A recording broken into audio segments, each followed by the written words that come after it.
are delighted to be here today with Paul Irving, who was managing partner of the Manat Company, a major law firm here in Los Angeles, and who just returned from being a Harvard Advanced Fellow.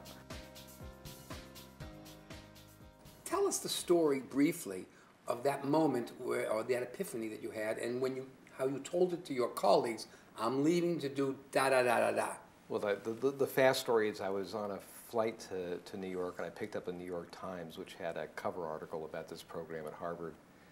One thing led to another, and I was approached. It just sounded fabulous. I had been changing, and my priorities had been in a state of evolution, and I decided that I wanted to do something else. 80% of my colleagues told me that they thought it was fabulous and they were jealous. 10% said, why in the world are you doing this? You should go play golf.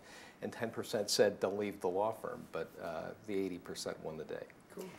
So, you know, this particular segment is about giving back. And you said you were changing, and you had been a lawyer, a major litigator, and obviously the managing partner of a major firm for quite a while. What was it that was changing, and why did you start thinking about this social entrepreneurship aspect?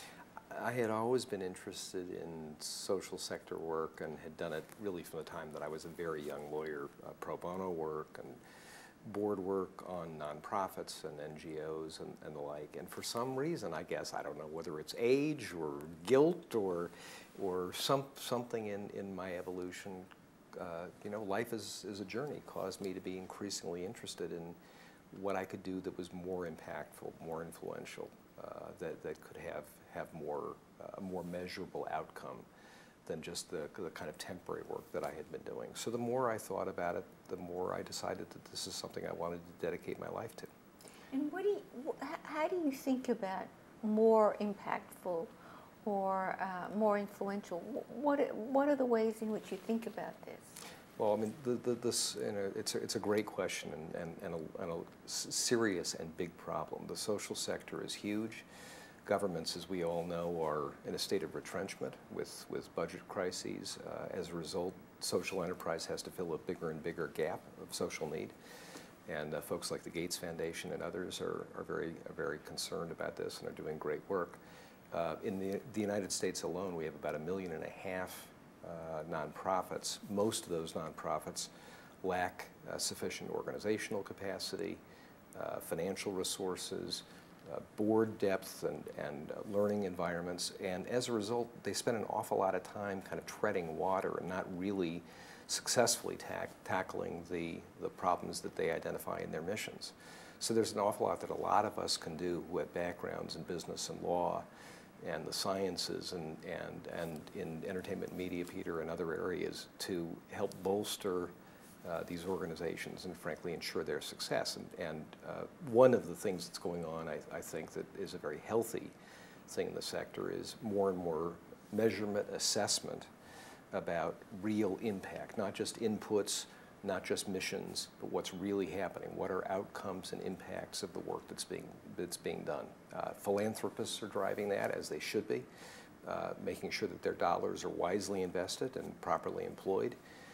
And I think increasing quality is something that we're seeing in the management of these organizations, but we have a long way to go. So there are 1.5 million of these organizations.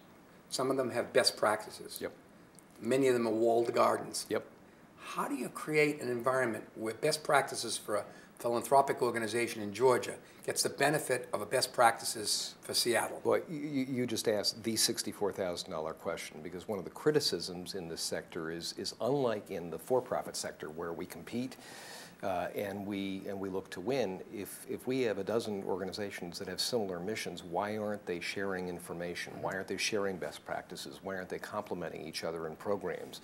Why aren't they allocating financial resources in such a way to maximize the likelihood of outcomes? So the answer, Peter, I don't have an answer to your question, but I will tell you it's a fantastic question. And if you could answer that question, not only would we have, frankly, a smaller social sector, but we'd have a much more effective one. But why do you think that the human behavior skills in a NGO or a philanthropic organization would be necessarily vastly different than they are in a for-profit one, because the idea of mine, the idea of, you know, the elitism, the idea of you're competing in some way for my visibility, all those same forces still work with human beings. They sure do.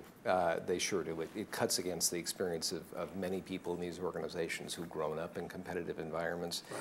It probably cuts against human nature Right. in some respects. But there are now some philanthropic organizations that are coalescing groups of nonprofits and NGOs with shared missions and saying, look, you want our money, you're going to have to get together, not compete, figure out a way to align in interests and really try to have more measurable impact. So it's a great question. So for practicing business people or lawyers, and for young people, frankly, you said you were always interested in pro bono work. So it sounds like there was some interweaving of the nonprofit social enterprise with the business. How do you make that argument that the two should occur in parallel or in linkages with each other as people are advancing in the power stage of their career? Yeah. I have two answers for it, and one may be schmaltzy, but it's me. I think we have a moral obligation, and the moral obligation, I think, overrides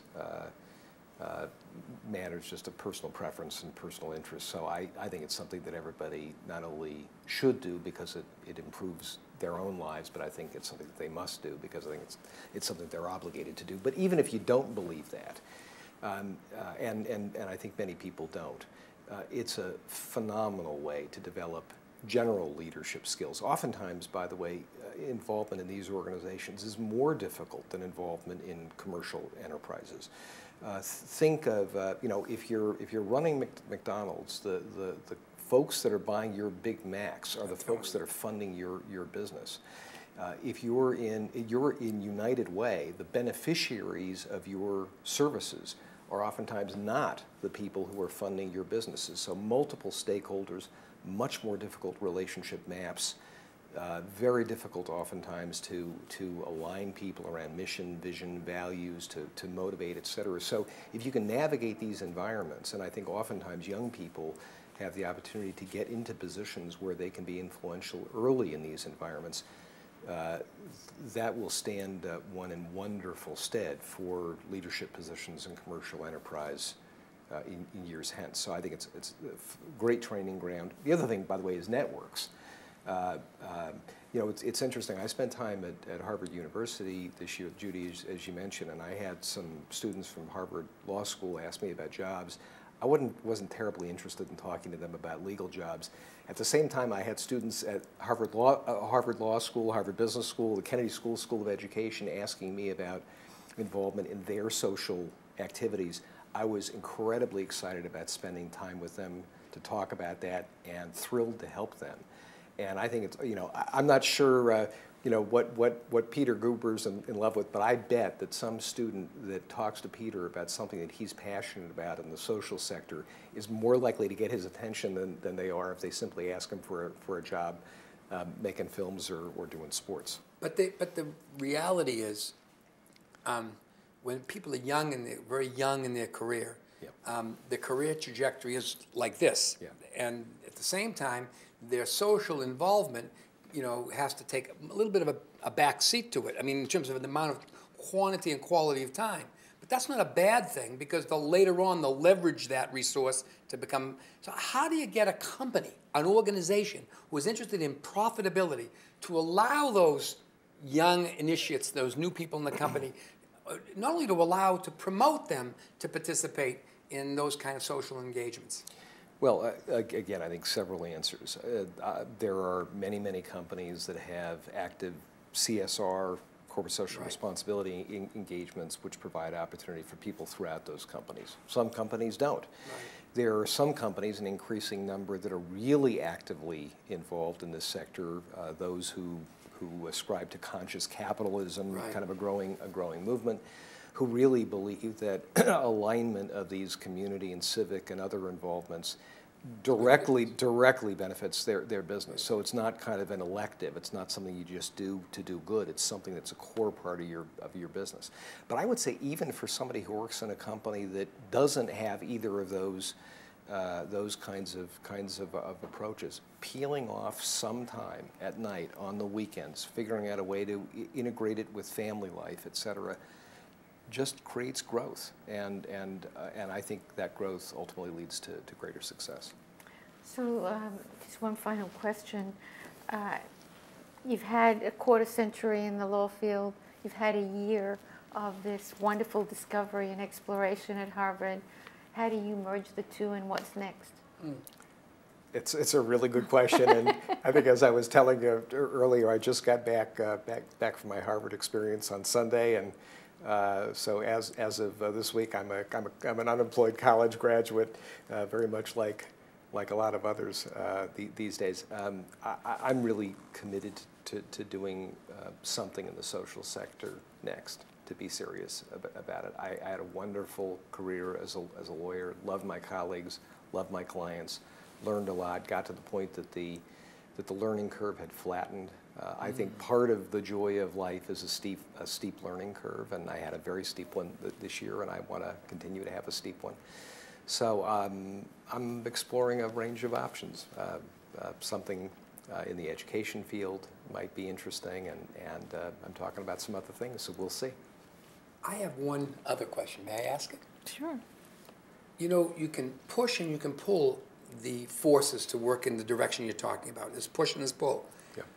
One of the pushes could be the government by creating tax incentives for companies to do it. In other words, we've seen different kinds of social engagement by using the tax code to accomplish that. So it's the government being a leader in this area, asserting their leadership role, especially in a diminished marketplace of economic resources, you know, from charity. Sure.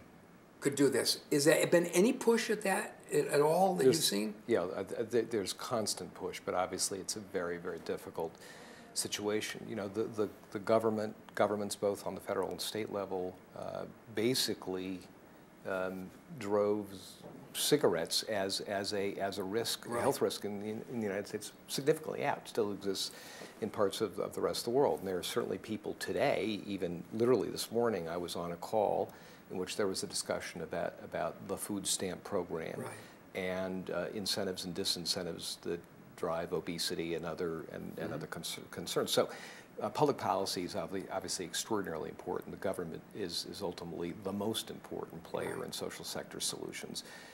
But again, where we are politically, and I think particularly in the United States, it compels the rest of us to stand up and look for not just government solutions, but private sector solutions as well. Thanks, Paul. That was wonderful. Thank you.